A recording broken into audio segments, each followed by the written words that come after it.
10 ఏళ్లు పరిపాలనించిన బీఆర్ఎస్ గత ప్రభుత్వంలో తెలంగాణ ఉద్యమకారులకు ఎలాంటి న్యాయం జరగలేదని తెలంగాణ రాష్ట్ర ఉద్యమకారుల జేఏసీ రాష్ట్ర అధ్యక్షురాలు కోతి మాధవరెడ్డి ధ్వజమెత్తారు.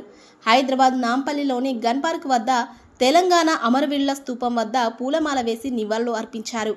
ఈ సందర్భంగా ఆమె మాట్లాడుతూ కేసీఆర్ ఇచ్చిన హామీల మేరకు ఉద్యమకారులకు మోసం చేశారని, అలాగే కాంగ్రెస్ ప్రభుత్వం వచ్చి 2 ఏళ్లు గడుస్తున్న మేనిఫెస్టోలో ప్రకటించిన ప్రకారం ఉద్యమకారులను పట్టించుకోకపోవడం శోచనీయమన్నారు.